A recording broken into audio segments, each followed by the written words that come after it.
warahmatullahi wabarakatuh. Bismillahirrahmanirrahim. Alhamdulillahil kabir muta'alil hadi ila sabili mardhatih man qada iradatuhu la jaliyatu binajatih wal mukhassisi bi khasa'isi hibatih man la khadabhu bi sa'adati ainu inayatih bimahdi minatih qarabal muqarrabin bi khalisi buddihi istahlasal mukhlisin falahul hamdul mustamiru abada ala ni'amihi sabiqatil lati la nuksilaha adada masa'aluhu ayyukhilana fi khasa hisbihil muflihin wa yas'aluka bina masalika ibadihi salihin wa nashhadu an la ilaha illallah wahdahu la syarika lah syahadatan imanin wa tasdiqin wa yakin wa nashhadu anna sayyidana wa nabiyana wa habibana wa syafi'ana wa qurrata a'yunina Muhammadan abduhu wa rasuluh ila kafati khalqi ajma'in sallallahu alaihi wasallam wa ala alihi wa sahbihi wa man tabi'ahum bi ihsanin ila yaumiddin. Allahumma salli wa sallim wa barik wa karim wa syarrif wa azim ala sayyidina wa maulana Muhammadin sahibi taj wal mi'raj wal buraq wal alam wa dafi'il bala wal waba wal marad wal alam jismuhu mutahharun mu'azzamun munawwar man ismuhu maktubun marfu' mawdu'un 'ala al-lawhi wal qalam syamsi duha badrid duja nuril huda misbahid dulam abil qasim sayyidil kaunain wa syafi'at sakalain Muhammad ibn Abdillah sayyidil arab wal ajam nabil haramain mahbubun inda rabbil masriqain wal maghribain ya ayyuhal mustaquna li nuri jamalih sallu alaihi wa sallimu taslima Allahumma salli wa sallim wa barik alaihi wa ala alihi. Qala ta'ala ya ayyuhan nas ubudu rabbakumul ladzi khalaqakum wal ladzina min qablikum la'allakum tattaqun. Wa qala Nabi Muhammad sallallahu alaihi wasallam qiwamud dunya bi arba'ati asya' bi ilmi ulama wa bi adl umara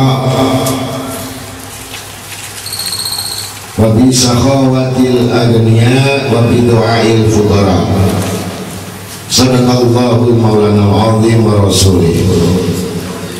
Para hadirin majalis yang sama-sama dicintai oleh Allah Subhanahu wa taala.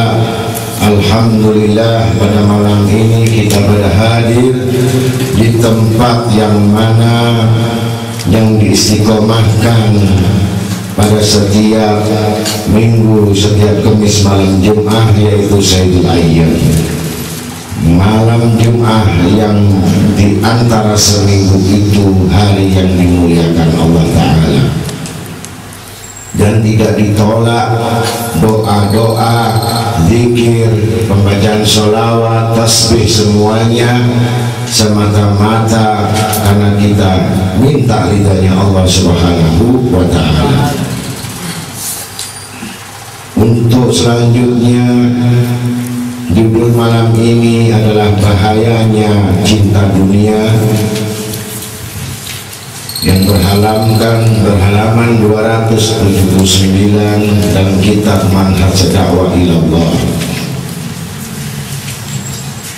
yang mana ditulis dalam surat Al-Baqarah ayat 21 yang artinya, hai manusia, sembahlah Tuhanmu yang telah menciptakanmu dan orang-orang sebelummu agar kamu bertakwa.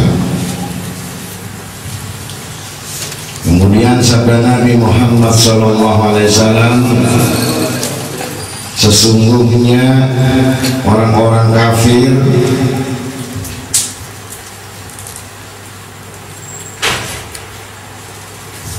sabda Nabi Muhammad SAW, qiyamud dunya bi arba'i asya' bi ilmi ulama wa bi adlil umara wa bi sakhawatil adunya wa bi du'ail fuqara. Di sini tidak diartikan, saya artikan, tegaknya dunia ini ada 4 perkara, yaitu dengan ilmunya orang-orang ulama. Tapi di sini tidak ada. Dan adilnya orang-orang pemimpin atau sultan-sultan atau raja-raja. Bisa qawatil agniya, dan masih ada kemurahan dermawannya orang-orang yang kaya. Kemudian yang keempat, wabi du'ail fuqara, dan doanya bagi orang-orang fakir. Jadi selama orang fakir masih berdoa, itu masih tegak yang namanya dunia ini. Firman Allah, innal ladzina kafaru sawa'un 'alaihim andartahum am lam tundirhum la yu'minun. Khatamallahu ala qulubihim wa ala sam'ihim wa ala absarihim ghishawatun wa lahum 'adzabun 'adzim. Dalam surat Al-Baqarah ayat 6 sampai 7. Artinya, barang siapa yang menyintai dunianya, maka dia telah membahayakan akhiratnya. Dan barang siapa yang menyintai akhiratnya, maka dia juga telah membahayakan dunianya. Maka utamakanlah olehmu yang kekal daripada sesuatu yang rusak. Wa qala Allah Ta'ala, ulaika alladzina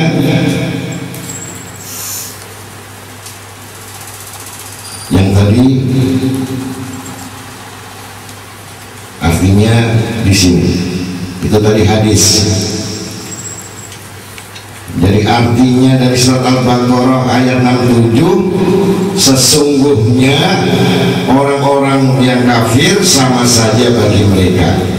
Kamu beri peringatan atau tidak kamu beri peringatan, mereka juga tidak akan beriman.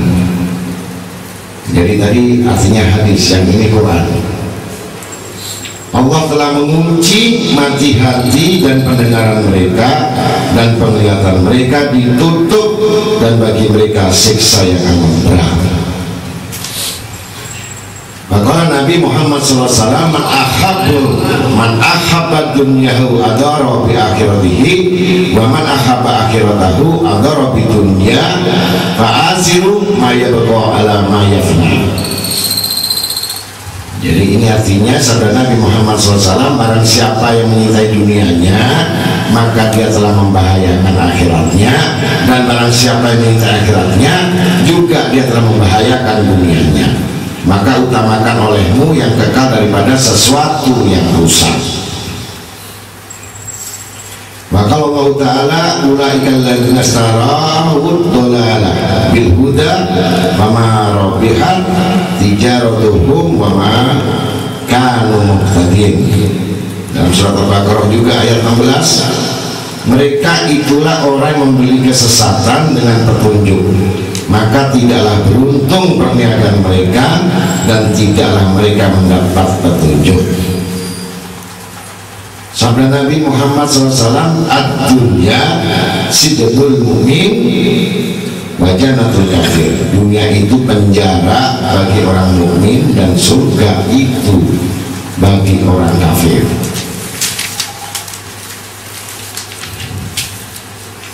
Sabda Nabi Muhammad SAW, sesungguhnya akan datang suatu masa beberapa kaum pada hari kiamat dan amal perbuatan mereka seperti bukit yang tinggi, lalu mereka disuruh ke neraka. Maka sahabat-sahabat bertanya, wahai Rasulullah, padahal mereka sholat dan berpikir, tidurnya sedikit, sholat malamnya banyak, dan berpuasa pada siang hari. Jawab Nabi SAW, apabila dibawakan kepada mereka sesuatu, yaitu kesenangan dunia atau harta, niscaya mereka melompat dan mengejarnya, yaitu dunia, meninggalkan ibadahnya.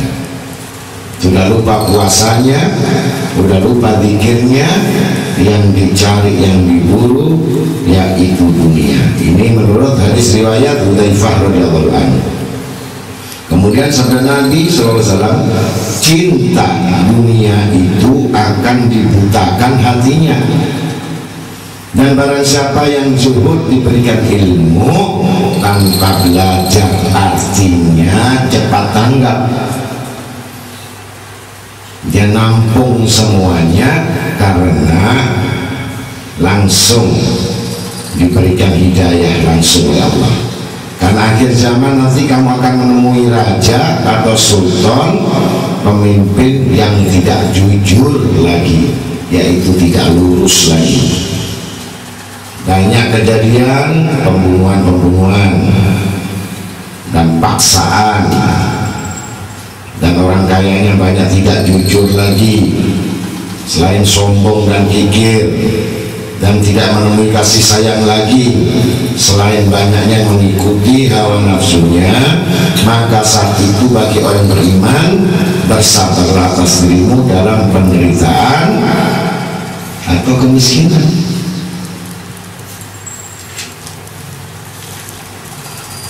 Maka Nabi Muhammad SAW, idaru dunya fa'inaha asharu min harut wa marut.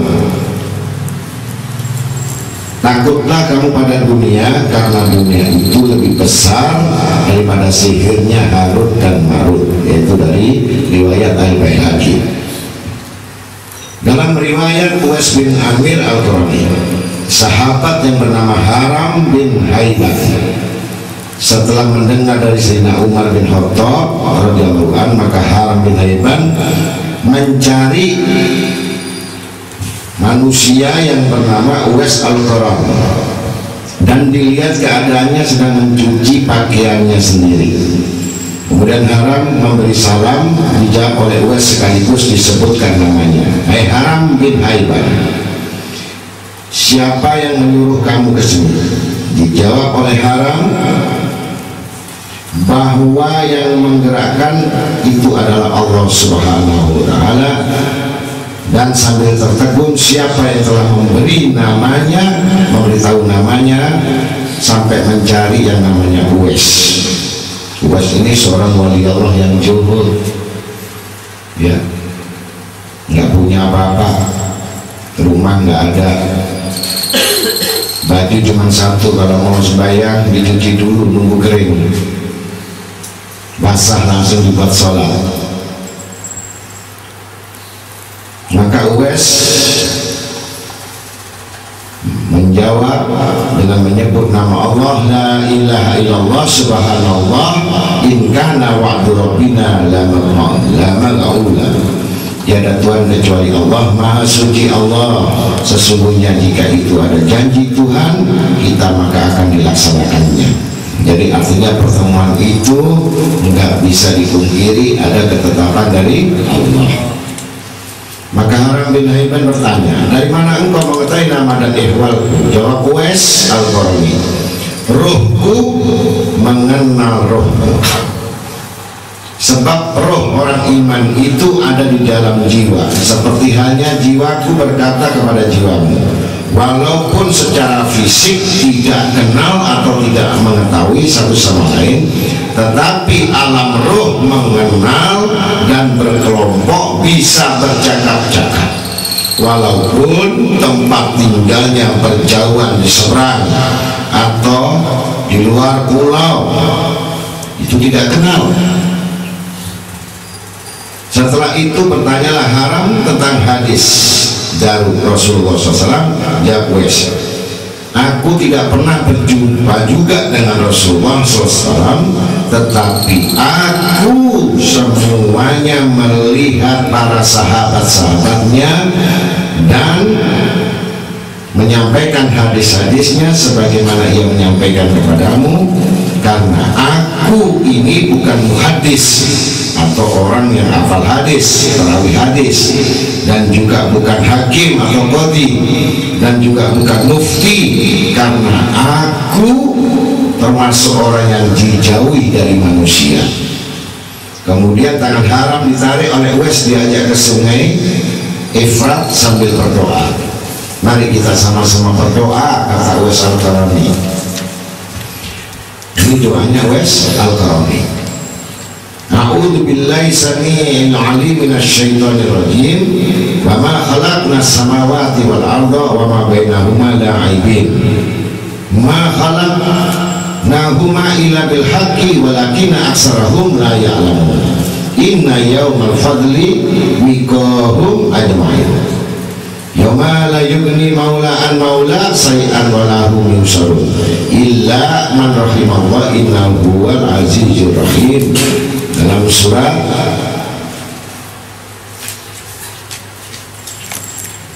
Toha ayat 28 ayat berapa ini? 24 sampai 28. Dan tidaklah kami jadikan langit dan bumi dan apa yang diantaranya keduanya sekedar untuk main-main saja, dan keduanya tidaklah kami jadikan melainkan dengan tujuan yang benar. Tetapi kebanyakan mereka tiada mengetahui sesungguhnya hari keputusan itu adalah waktu yang dijanjikan untuk mereka semua. Pada hari itu seorang sahabat tiada dapat menolong sahabatnya sedikit pun, dan mereka tidak akan mendapat bantuan kecuali orang yang mendapat rahmat dari Allah. Sesungguhnya Dia Maha Kuasa dan Maha Penyayang. Qala Nabi SAW, akhilahu ibni Adam salah satu wahidun yatba'uhu ila qabdi ruhihi wasani ila qabrihi wasalis ila mahsyari walladhi yatba'uhu ila qabdi ruhihi fahuwa maluhu walladhi yatba'uhu ila qabrihi fahuwa ahluhu walladhi yatba'uhu ila mahsyarihi fahuwa amaluhu. Artinya, teman anak Adam itu ada 3 macam. Satu, mengikuti sampai kepada nyawanya diambil. Yang kedua, menuju kuburan. Yang ketiga, menuju sampai pada mahsyar. Dan yang mengikuti sampai pada nyawanya diambil ialah hartanya, dan yang mengikuti sampai ke kuburannya keluarganya, dan yang mengikuti sampai pada mahsyar amalnya. Jadi hadis riwayat ini Ahmad Tabarani, An-Nu'man Bashir dengan sanad yang baik. Sabda Nabi SAW, siapa yang cinta dunia bakal syirik, dan syirik ada 2 macam. Syirik khafi, sembunyi, lembut. Apa itu syirik khafi? Orang ngaji untuk ilmu tapi yang diminta dunia, itu syirik ya. Banyak orang kalau sudah menyebut subhanahu wa ta'ala terus minta dunia, harta yang banyak, syirik khafi, nggak ikhlas. Syirik jali itu nyata, jadi nyembah yang pohon langsung itu, bukan nyembah dunia lagi, nyembah pohon langsung itu kekal di dalam neraka, nggak diampuni dosanya. Kalau Nabi SAW, manhu mani la yasma'ani manhumul ilmi wa manhumul mal. Dua orang serakah atau lobak yang tiada akan kenyang-kenyangnya, yang serakah kepada ilmu dan yang serakah kepada dunia atau harta. Riwayat At-Tabrani Ibnu Mas'ud.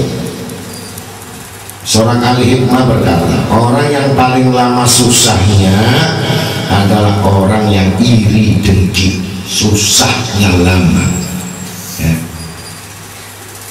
Yang tenang itu adalah qanaah, artinya puas dengan pemberian Allah Subhanahu wa ta'ala. Dalam riwayat As-Sa'bi berkata, diceritakan bahwa ada seorang laki-laki menangkap burung. Lalu burung itu bertanya, apa yang kau perbuat dengan diriku? Ini cerita tentang orang yang serakah. Maka kata laki-laki itu, aku akan menyembelih dan akan kumakan kamu, hai burung. Maka burung menjawab, demi Allah, itu tidak akan menyembuhkan dari rasa kenyang kamu dan dimakan dari kelaparan. Maukah kamu kami tawarkan, kata burung?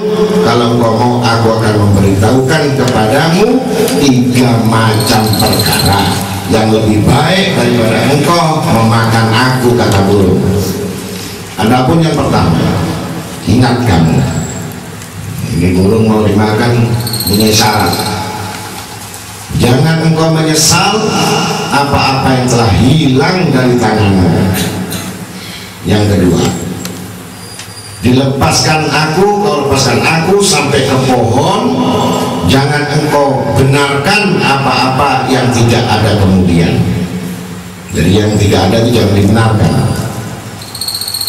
Yang ketiga, terbang lagi ke atas bukit. Hei orang-orang yang celaka ahli dunia, jika engkau sembelih aku, niscaya aku akan keluarkan dari dalam perutku 2 biji mutiara, beratnya tiap-tiap biji 20 gram. Kemudian laki-laki itu menyesal dan menggigit jari sambil berkata, katakan yang ketiga. Maka kata burung, engkau telah lupa jawabanku yang kedua tadi. Artinya burungnya sudah dilepas, bagaimana mau disembelih ada dapat mutiara, kok sudah terbang. Yang diakali burung tadi ya kan. Mana mungkin aku yang diciptakan dari bulu daging mengeluarkan mutiara. Dengan demikian serakahnya manusia terhadap dunia yang membutakan hati dengan segala kebenaran yang membuat tidak ada dipaksakan jadi ada, nggak masuk akal. Sabda Nabi Muhammad SAW, tidak arata amran falaika bituadati hatta yajalullahu laka farajan wa makhrajan. Apabila engkau mengendaki sesuatu, maka haruslah dengan pelan-pelan sehingga Allah menjadikan bagimu kelapangan dan mendapatkan jalan keluar. Yaitu hadis riwayat Ibnu Barak. Riwayat Muawiyah bertanya kepada Al Hasan bin Ali radhiyallahu an tentang al-muru'ah, an-najdah dan al-karam. Satu, al-muru'ah yaitu orang yang selalu menjaga agamanya, mengawasi dirinya, memuliakan tamunya, menyelesaikan persengketaan atau pertengkaran. An-najdah mempertahankan tetangga, sabar pada semua tempat. Al-karam pemurah, memberi dengan senang hati. Al-karam pemurah, memberi dengan senang hati pada perbuatan baik sebelum diminta memberi makanan, belas kasih kepada orang yang minta tolong kepadanya.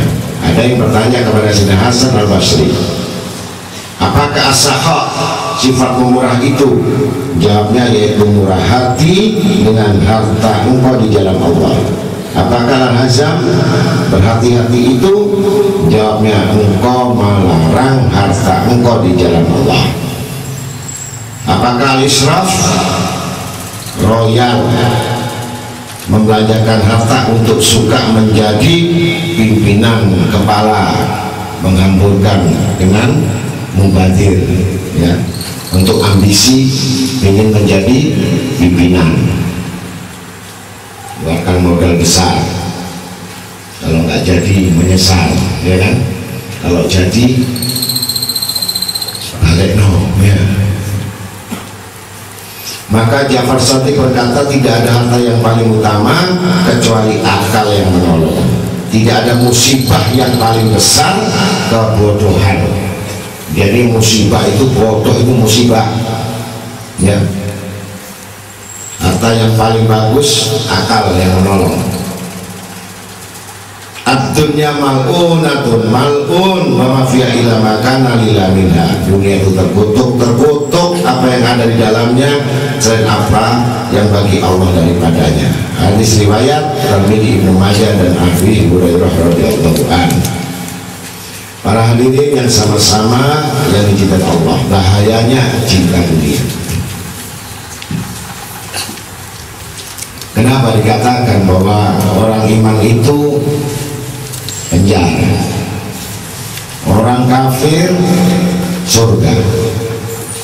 Dalam satu riwayat, Sayyidina Hasan bin Ali radhiyallahu anhu, putra daripada Sayyidina Ali, pada satu hari dia duduk di kursi ya, di kursi yang dari emas ya, bertahtakan emas, mahkotanya dari emas. Dia punya gamis benang emas, duduk di atas kursi, ada dayang yang cantik-cantik di sebelahnya yang mengipasi. Makanan di depannya itu semua buah yang ada, dari anggur, apel, jeruk, semuanya itu pokoknya kalau kita lihat berlebihan. Maka datang seorang kafir, menghadap kepada Sayyidina Hasan, ya Amirul Mukminin, hei pemimpin orang iman, apakah betul yang dimaksudkan kafir bagi orang mukmin, surga bagi orang kafir? Buktinya saya ini orang kafir, untuk makan besok nggak ada, untuk beli baju besok nggak ada. Sedangkan engkau mengatakan penjara dan terikat di semua tempat, tapi kehidupanmu tidak sesuai. Kau melihat di kanan kirimu ada dayang-dayang yang mengipasi dengan sutra, yang semua mahkota dari emas, tempat dudukmu emas, semuanya ini. Apakah itu benar? Benar, kata Sayyidina Hasan, tidak salah, kamu benar. Tapi kenyataan bahwa hidup saya tidak seperti engkau. Seharusnya engkau seperti aku, katanya orang kafir tadi, dan aku seperti engkau, itu yang benar. Karena itu surga di dunia. Pendapatmu salah seperti itu.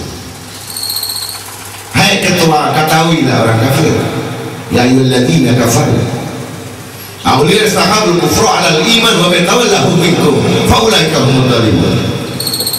Hei ketahui orang-orang yang kafir, engkau dijadikan Allah Ta'ala, hanya kamu tidak makan satu hari, tapi kamu masih tidak sakit, tidak tersiksa, kamu masih bisa menikmati hidup, masih bisa minum, masih bisa berpakaian.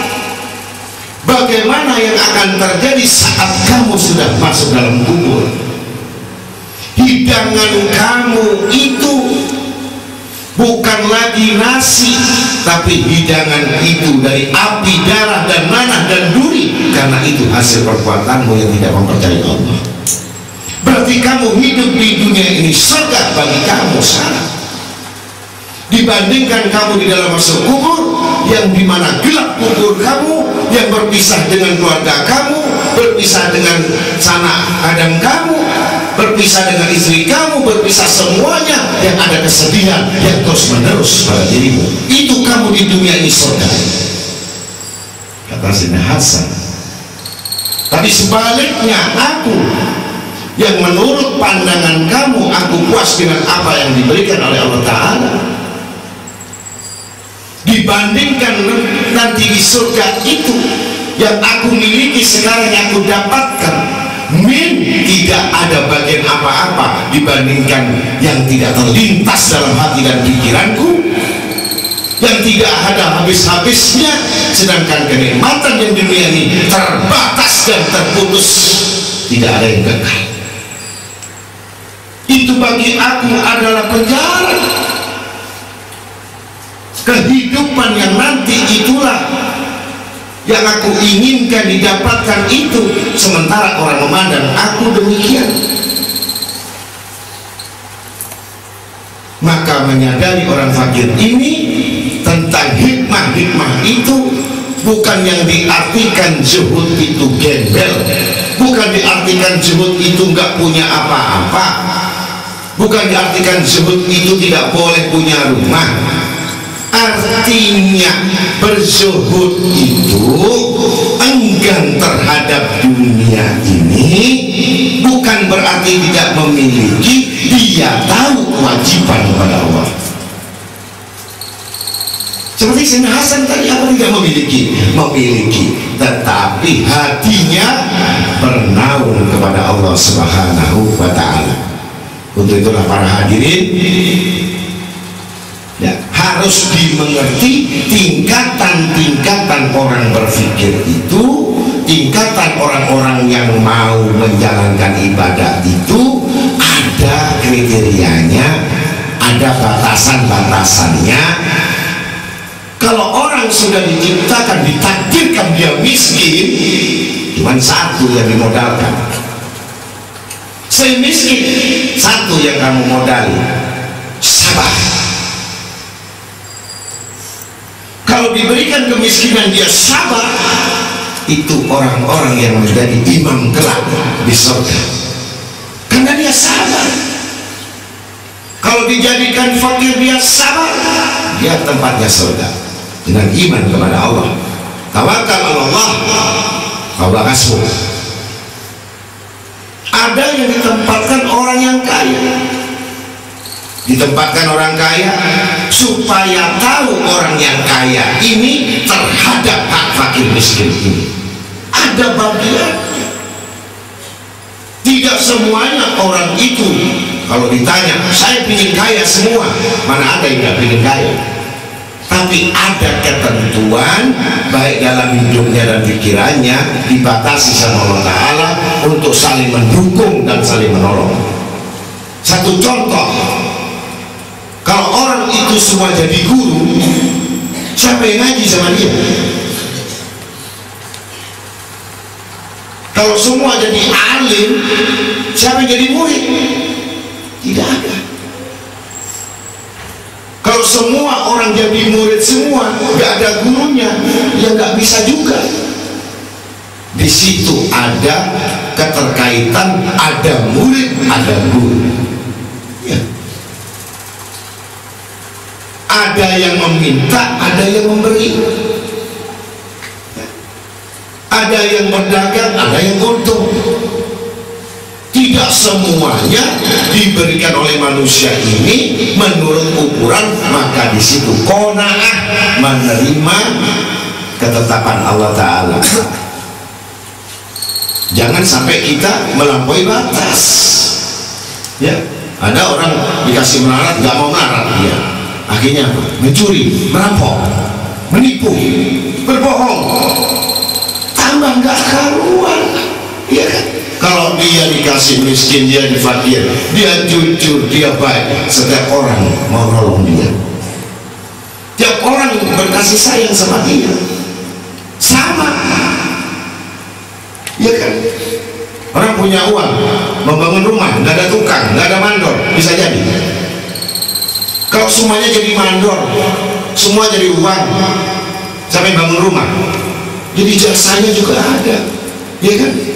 Makanya ngaji itu ada yang masak, ya kan? Ada yang masak, ada yang baca, ada yang duduk, macam-macam. Tapi di situ disyukuri menurut makomnya masing-masing. Jadi kalau di situ nggak resah lagi hidup, qanaah itu, ya. Tapi orang yang bikin dunia gelisah terus, udah nggak bisa kaya, bikin kaya melulu, ya. Coba kalau nggak percaya, ya. Hidupnya tukang beca, saya ingin kaya seperti orang itu yang punya gaji 1 bulan 3 juta, dia ngelembur jadi tukang becak, nggak pulang, dia genjot terus becaknya itu 1 hari, nggak pulang-pulang, ya kan? Kalau perlu nggak makan, saya tirakat, dia keliling puter untuk ngantar orang, top 1 hari 1 malam dia dapat 200.000, ya kan? Besok nggak bisa lagi beli jamunya, asam urat apalagi semuanya, belum doknya, belum, nggak kerja 1 hari, nggak bisa juga dipaksakan. Nah, sekarang saya kasih contoh kebaikan-kebaikan itu agar kita mengetahui, ya. Jadilah orang walaupun nggak punya tapi hatinya besar. Ada orang punya tapi hatinya kecil. Ini ada orang kecil hatinya besar. Milih yang mana? Hati yang besar. Ya, yang pertama, dia suka menolong. Ya, itu orang masya Allah jamaah ini nggak makan, kasih makan. Dan datang ke rumah kamu, ayo mari makan. Kamu belum makan, kasih makan. Sahabat itu ada tamu musafir, makanannya tinggal 1 piring. Ya, bagaimana? Begitu tamu jam 12 datang, assalamualaikum, lampunya dimatikan, tidak disuruh bicara dulu. Oh, masuk dulu, masuk, bawa ke ruang makan, mari makan sama saya. Loh, kenapa lampunya mati? Ya, karena lampunya mati, ini joknya mungkin belum ganti, takut piringnya tinggal 1. Sandiwara, ambil piring 1, yang 1 piring yang ada isinya, yang 1 dia kosong. Sandiwara, kotak-kotak itu supaya denger kayak yang makan, udah bertenging. Ya, langsung diambil 1 dimakan, begitu selesai dinyalain. Loh, kamu makan apa tadi? Itulah akhlak Nabi Muhammad SAW. Kalau aku memberikan makan kamu karena besok kamu belum tentu makan, tapi aku memberi makan kamu ini karena aku besok bisa makan. Untuk itu hak kamu, rezeki kamu, Allah Maha memberi rezeki kepadaku. Begitu akhlaknya sahabat. Begitu diberikan makan, itu yang pertama. Orang yang sering memberikan makan yang pertama itu melebihi ibadah 40 tahun kamu ibadah. 1 piring kamu berikan makan, kamu menghormati tamu 40 tahun kamu sembahyang 1000 rakaat. Lebih dicintai Allah 1 piring itu. Jadi kamu nggak usah sembahyang 1000 rakaat 40 tahun, ya. Tapi ya begitu, yang kamu kasih betul-betul yang enak daripada yang kamu. Tapi kalau kamu yang enak dulu, dia baloknya kamu yang kurang ajar, iya kan? Jangan mentang-mentang sisanya. Jadi asik yang bagus, ya. Ini enggak ndok karis itu wis kon pakai TP-nya indoknya aku, itu enggak boleh. Ndoknya telurnya kasihkan, kamu tempelin. Begitu latihan di rumah. Itu orang yang punya hati besar yang pertama, ya, yang baik. Yang kedua ada yang lebih baik. Setelah memberi makan, memberikan bagaimana memberikan kehidupan. Jadi setelah menolong kamu beri makan, bagaimana kamu kasih modal dia supaya nggak minta-minta terus. Kamu kasih kerjaan supaya nggak minta. Jadi kalau tiap hari dia datang minta, berarti kan kamu kasih makan. Bagus mana kalau kamu kasih modal? Ini 200.000, kamu buka usaha jual tempe menjes atau lento, tapi nggak makan, nggak minta makan lagi sama kamu. Ini mana pangkatnya? Bagus mana? Bagus yang kasih modal karena nggak kasih makan. Yang kedua, yang ketiga dengan cara apa lagi? Ya. Yang ketiga dengan memberikan cara kepada dia, memberikan petunjuk kepada dia dengan apa yang kamu bisa. Ini halal, ini haram. Ya, setelah kasih pekerjaan, jangan yang halal, jangan yang haram, disuruh ibadah, disuruh sholat. Ini gimana kedudukannya lagi? Jadi kebaikan itu ada tingkatannya. Pertama memberi makan ada tingkatannya, yang kedua itu memberikan kehidupannya, yang ketiga mengajarkan ibadahnya supaya tahu halal dan haram, supaya dia ibadah betul dia bagus. Yang keempat, ya, diberitahu. Kalau sudah tahu dan mengenal itu, maka apa yang terjadi? Kalau sudah mengenal itu, berjuang di jalan Allah. Nah, orang yang mau berjuang jalan Allah karena dia tahu. Jadi kalau orang yang berjuang di jalan Allah itu nggak tahu, itu ikut-ikutan. Ya, bisa terjadi orang yang sodako itu malu sama temannya. Oh, dia sodako, aku enggak. Padahal dia kepingin sodako. Karena ini sodako, dia kepingin. Nah, berarti bukan tahu. Kalau orang yang tahu tadi, mengetahui manfaatnya, mengetahui kebesarannya, mengetahui keagungannya, bahwa amanat Allah Ta'ala itu dia berjuang karena tahu. Mustahil orang nggak tahu mau berjuang. Ya. Saya bilang, kenapa Nabi Muhammad SAW? Jadi kalau mau sedekah cari orang yang buta. Kenapa? Orang buta cari di pinggir jalan kamu. Bu, ini saya sedekah. Siapa sampean? Katakan nama saya sekian bulan berbulan. Tapi dia kan nggak tahu kamu. Justru sedekah yang nggak tahu inilah nilainya lebih tinggi daripada yang tahu. Iya kan? Betul atau enggak? Tapi kalau sedekah yang tahu itu, kalau perlu sekampung tahu, itu bukan sedekah, perlombaan. Ya. Jadi di situ makanya dengan sedekah itu antara urusan dengan Allah itu karena dia tahu perjuangannya. Ya. Jadi di situ letaknya. Makanya ada satu riwayat, yang mana riwayat itu orang yang takut sama Allah Ta'ala itu, ya, dia berlaku setiap kebaikan yang dilakukan dia selalu sembunyi. Tapi kalau berbuat jelek jahat, orang tahu supaya orang bisa nilai dia jelek. Luar biasa nggak itu? Di balik keburukan itu baikan, tapi di balik kebaikan itu ternyata busuk. Pilih yang mana? Iya kan? Satu contoh, kamu sholat ini jalankan ngaji juga, tapi bajingan, itu bagus nggak? Mending jadi bajingan nggak sholat pisan kan? Nah, udah jelas jadi bajingan. Tapi ini sholat, udah ibadah, udah sujud, bajing rolor ini. Ini baik apa jelek? Jelek. Nah, tadi sholatnya jelek berarti. Jadi yang paling bagus itu ya sembahyangnya cuman nggak pakai qobratul badiatal, ya. Tapi dites dia itu. Dites, kasih amanat uang 500.000, bawa ya, saya titip sama kamu. Dia nggak pakai uangnya terus karena bagus, dia takut sama Allah, dia tahu. Tapi nggak pakai, nggak takut tadi 500.000 dihabiskan. Oh ya Allah, yang ini aku tangannya. Nah, ini nggak bagus. Nah, jadi itu ada kebaikan-kebaikan di sisi Allah Ta'ala itu. Jangan sholatnya yang banyak tapi nggak bagus.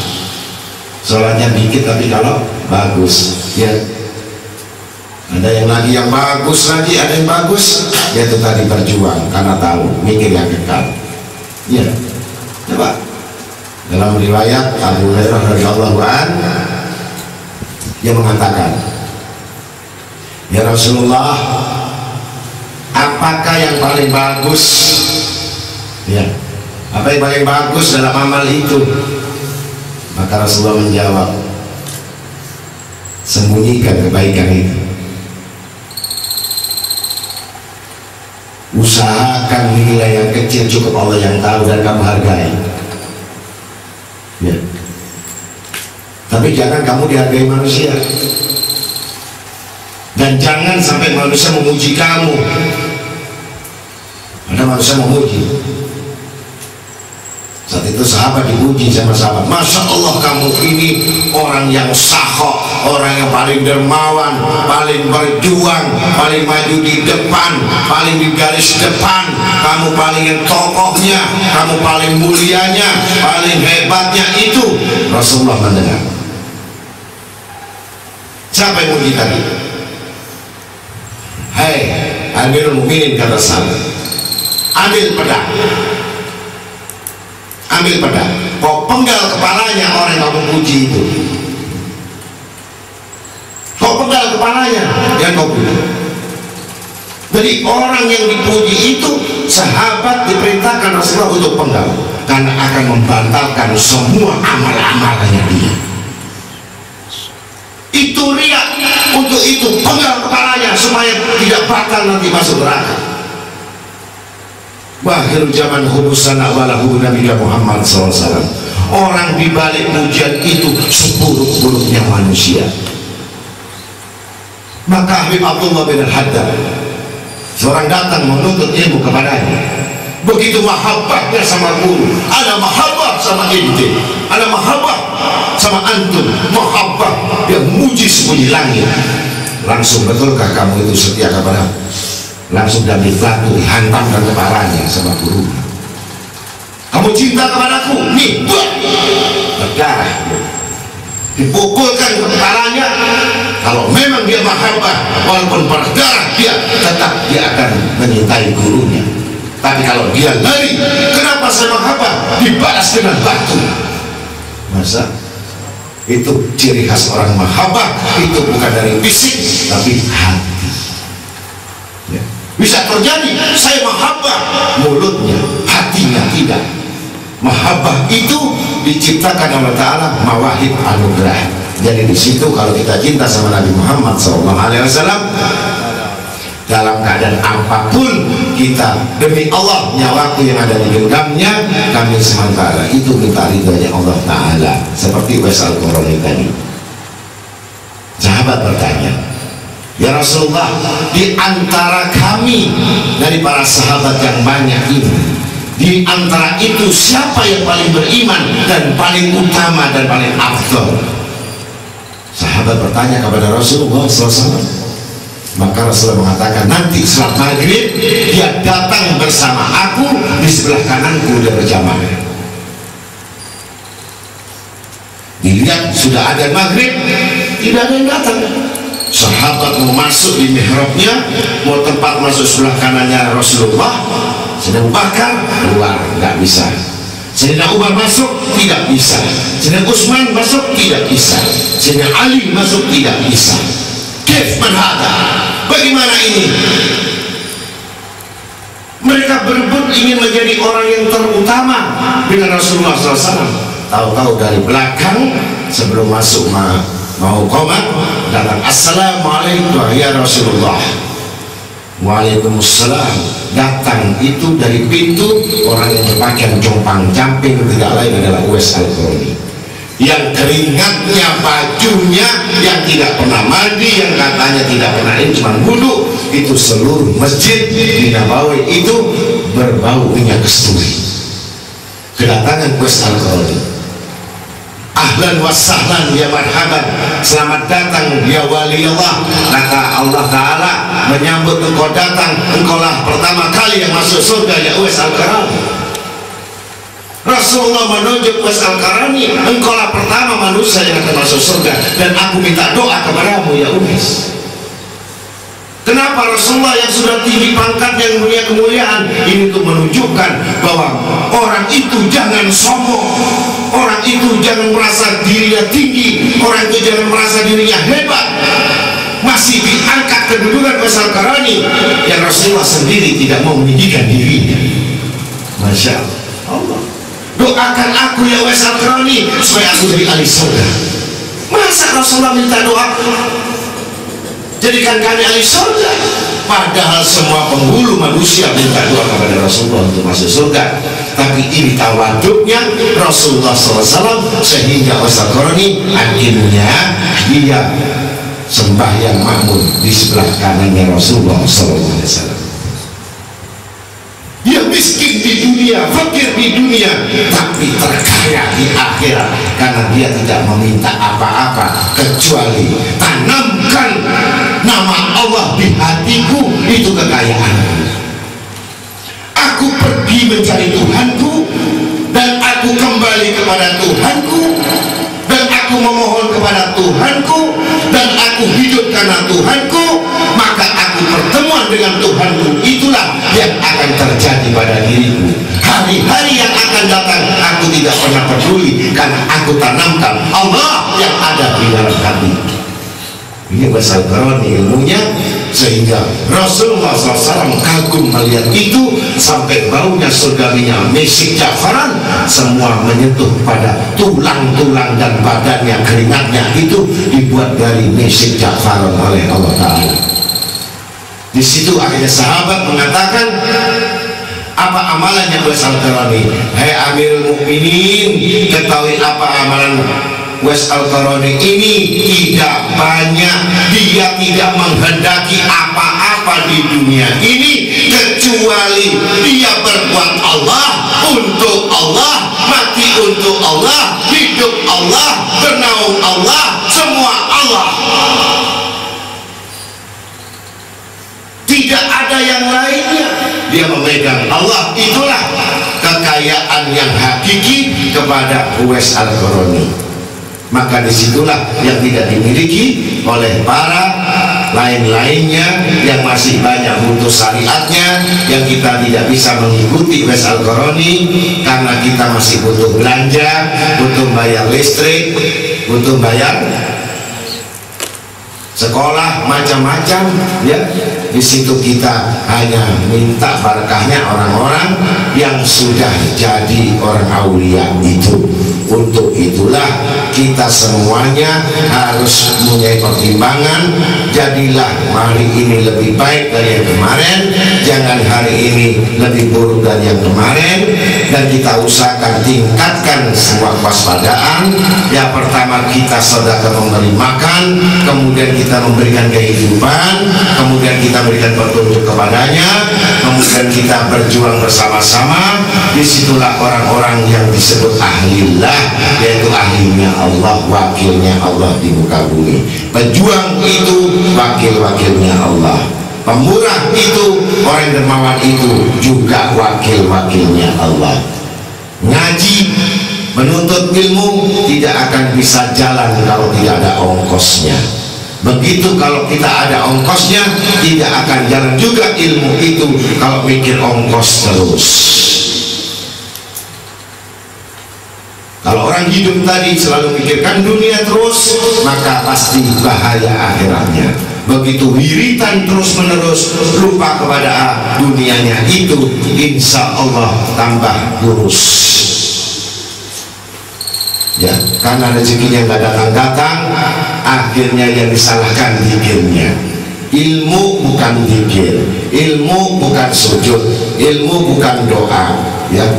Ilmu bukan hafal, ilmu dijalankan dengan secara teknis, mekanisme belajar ya. Pertama belajar, yang kedua itu ibadah, yang ketiga itu mengerjakan syariatnya, yang keempat itu baru tawakal. Begitu ya.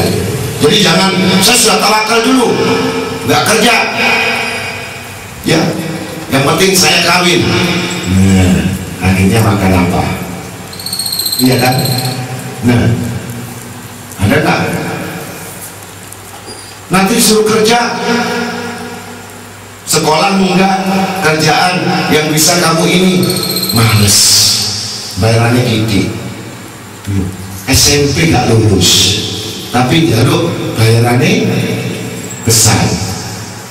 Ya, insinyur saja kalau nggak ada lapangan kerjaan jadi supir taksi mau. Supir taksi pakai SIM apa enggak? Bayar apa enggak? Supir angguna bayar enggak? Jadi keren gitu loh, angin. Tak kasih tahu kan?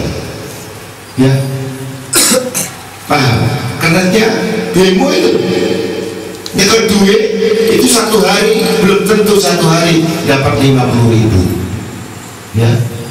Kalau kamu lihat di pasar-pasar di terminal, kamu lihatin itu, nanti timbul syukur, ya Allah alhamdulillah mereka masih gak bisa ngaji, saya walaupun gak kerja pas-pasan tapi masih pulang pergi, saya bisa kopiah putih ya, sarung putih, baca maulid masih bisa, masih kaya kamu dibandingkan mereka yang gak mandi, yang gak sholat, yang ini mungkin waktunya, mungkin ini kasihannya kehujanan, belum nanti balik meledos ya, belum lagi risiko guling tubuhan mati ya.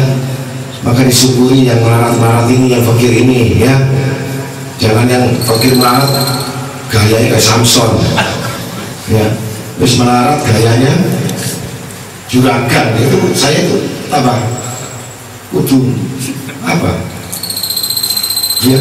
Mudah-mudahan yang melarat ini belajar supaya jangan terlalu melarat, yang fakir juga belajar jangan fakir ya.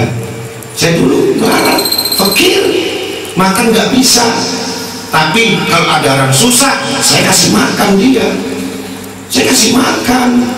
Sampai sekarang saya kasih makan terus. Saya belum makan, saya kasih makan. Begitu. Jangan kamu makan dulu, orang lain belum makan. Itu nggak bisa bagus ya. Latihan di rumah ya. Kalau ada tamu, kasih semua makan. Kamu sambalnya saja, nggak apa-apa. Nanti insya Allah Allah Ta'ala kasih rezeki yang lebih banyak ya. Percaya apa enggak? Buktikan ya. Ini enggak terus saja jadi orang yang minta-minta terus. Kalau orang minta terus jelek apa enggak? Jelek apa enggak?